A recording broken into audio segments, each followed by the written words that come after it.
Hey guys, well, man, it's been a lot of work, but I am making good progress. You can see the wheels are on it right now.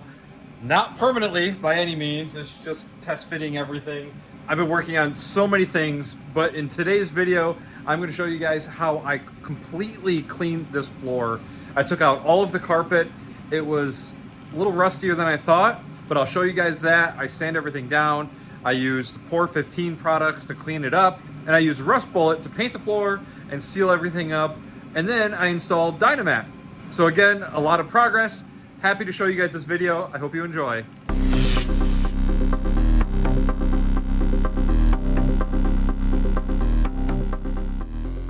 I know, workshop is a crazy mess.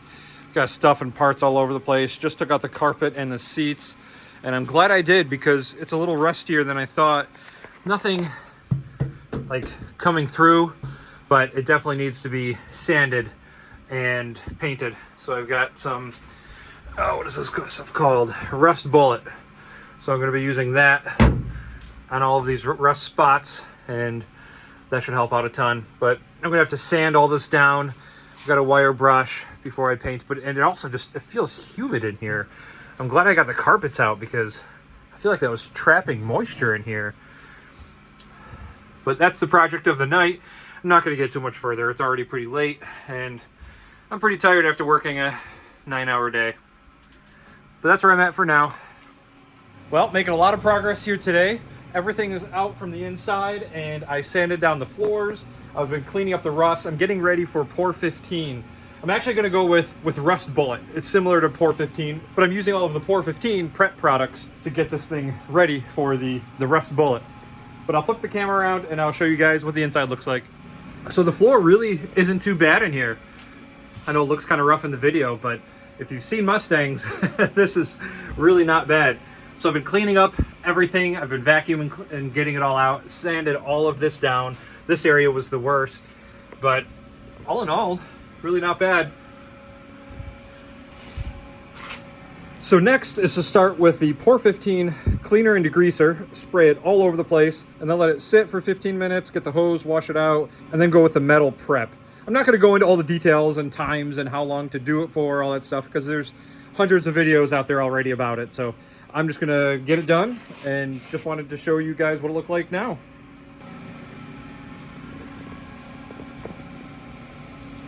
Well, there it is. I got 2 layers on. The entire floor is covered. I do need to work on the back a little bit more. This car actually has that plate there to divide the trunk from the front, which is pretty cool.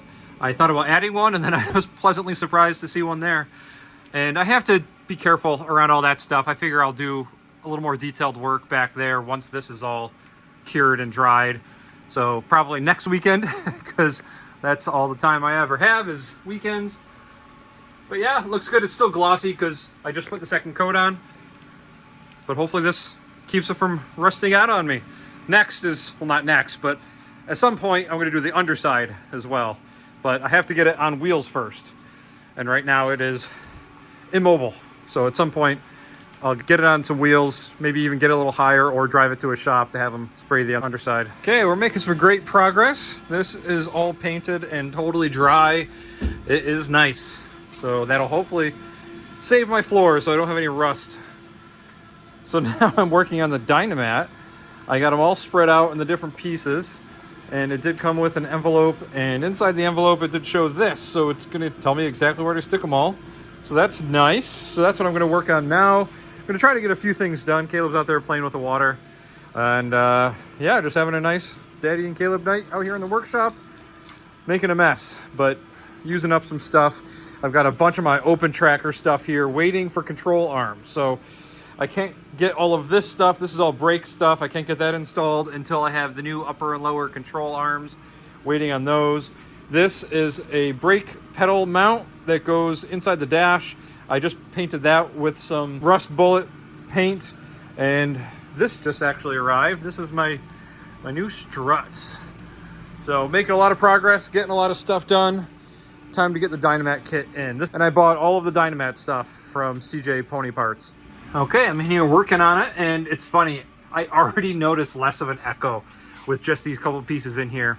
But anyways, I got my form right here. I have the plugs on the driver's side installed again. I painted both sides of that with the RustBullet. I didn't paint the bolts, but hopefully it'll be okay. And I used some 3M strip caulk to go around the inside, so technically it would be removable if I ever had to, but I'm about to cover them up, so I probably won't ever get to them or really need them at all.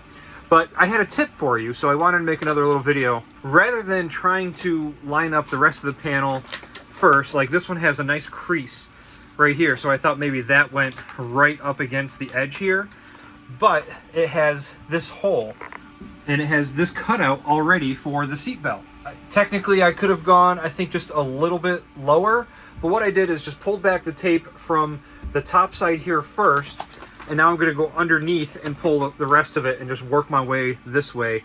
If I had started with this crease that seemed like it should go right here, then this hole would not have lined up. So my advice is to always line up with any hole that you know you need to be in the right spot.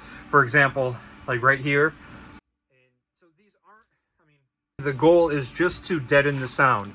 And I know a lot of people will say, no, you didn't cover the whole floor and there's still some gaps and I can still see some metal. I've been in the car audio world for decades, and with the thing with Dynamat and all of the sound deadening material, you only have to get it in a few spots so the metal doesn't reverberate. There's a resonant frequency to everything. Oh, perfect timing for my lights to go out. And that is really the only thing that you're trying to prevent here. So you just want this to not to vibrate. That's what Dynamat and all of this other matting does. So it does not have to be over every single inch. Just so you know. Another tip. So I'm working on the front part now, and with this one, I did line the crease up with the corner right there. If I had brought this all the way up, which makes sense, this actually is supposed to go around the shifter right there. But for this one, I wanted to start right at the very edge, because for the tunnel here, I haven't decided yet, but I may or may not cut some of that out to fit some more batteries down the center. So it's not as crucial that I have Dynamat on top. So even though it seems like this makes sense, that it could line up and go further up that way, I would rather have it on this end here. So I line the crease up right there. Getting close there. This is going to be the front piece. It's going to go up there under the dash. It's that one right there. What's not super clear though is that it looks like that piece, because it has a little hole in it right there, might go here on the side, because right here is a seatbelt hole. So I'm kind of thinking that will come up and go here, but it doesn't exactly show that on the instructions.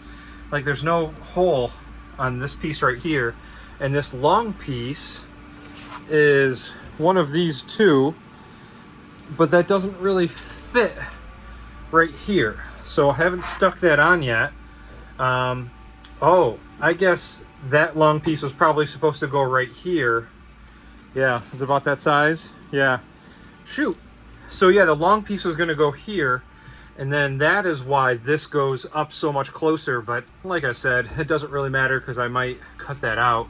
Good to know. So I wonder why there was such a obvious crease that just seemed like it fit right there perfectly. Well, good to know for all you guys. This does have a little tear in it there that seems like it fit perfectly right there. But yeah, just discovering as I go along, because it's not super clear on the instructions, but this isn't rocket surgery. I'll be able to figure it out. I guess I should just be filming this non-stop. But I found another tip for you guys. So for the front side right here, I decided to peel the paper back from the bottom side first, and I wanted to kind of line it up with the bottom. So you can see there's a little bit of gap right there, which doesn't really matter, that'll be fine. But the main priority was to make sure that those two holes right there were inside this recess. Yep, that looks like it should be fine, because that is where your high beam switch is. So I wanted to make sure that's lined up. So now that I got the bottom stuck in, I'm going to peel the paper back and get the rest of it stuck. And throughout all of this, if you have it, well, when you get to contours, because you do have them, you always want to start there first. Make sure you use your fingertips. My ruler just kind of died. I was pushing a little too hard and it broke. I use this for fiberglass and a few other jobs, and yeah, I guess I was just pushing too hard. But yeah, so you have to use your fingertips, push in all of the recesses to make sure it gets in that crack, and then move outwards. But you want to do the best you can to make sure it follows the contours of your floor so there's no air gaps underneath it. And your hands might get tired by the end. So this might have been a little easier for me because I don't have any pedals or anything in here, because this is going to be all electric. And I have different pedals. I actually have pedals from a Model 3 that are going to be going in. So it might be a little more difficult for you, but you'll have to figure it out. So then for this, I crumpled this corner, looks like just a little bit, but I'm going to peel the paper off and have that wrap up and over. So everything here seems like it's been really thought out with all of their cuts and where they're putting stuff. But there should be a slice right here so I can make this corner. I'm going to use a little razor blade. I'm going to try to be careful not to scratch the paint that I just put down. But because this is going over a curve, it needs to be cut just a little bit.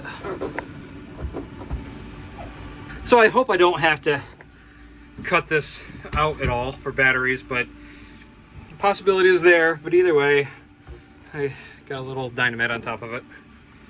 So this side should be all done. You just step on it, push on it, make sure it's all down. And then time to go to the other side. Okay, so for this side, this passenger side floor, I'm doing it the correct way. I don't know if this will come out on film, but there's a very clear line right there, which makes total sense for that to be right here on the wall. But I'm going to do it as I think it was intended, and I'm going to bring it up higher onto this transmission tunnel.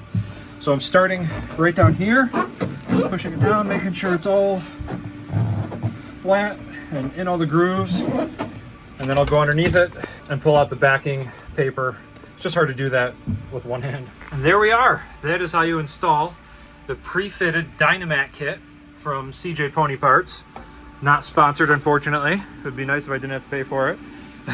But on this side, I did it more of the correct way. I used this extra strip and put it right there. It's not covering this entire section, but remember, Dynamat is just there to reduce some of the vibration. It doesn't have to cover the entire metal. And on this side, like I said in the previous clip, I had it up there, and I think that's fine. And yeah, I think this is going to be very good. Only thing I'm surprised by is that it didn't come with anything for underneath the seats.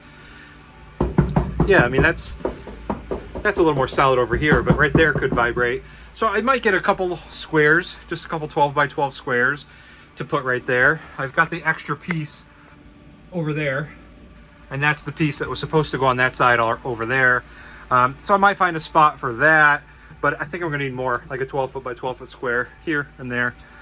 But yeah, that is how you install Dynamat in your Mustang. Well, I've got another tip for you Mustang people out there, which I assume is most of you if you're watching this video about a Mustang. But anyways, I removed the factory air intake box that sits up under here on the left side, the driver's side of the dash. I'll actually show it to you. This thing right here. It's just rusty, old. It was in the way. I didn't want the lever there anymore because I removed the parking brake that was there. So I just wanted to get rid of it. Also because I'm going to be installing an EPAS unit, the electric power steering. And that's going to kind of sit right up in here. But rather than just having that empty hole right up there, I took a sheet of ABS plastic, and actually I can show you that too. I can show you the other piece. So I just traced that intake onto this, and then I scratched the location for the holes and just drilled them out. So I have a perfectly fitting plate there. I don't think it'll be a problem. I'm not going to have the air intake directly to my feet now.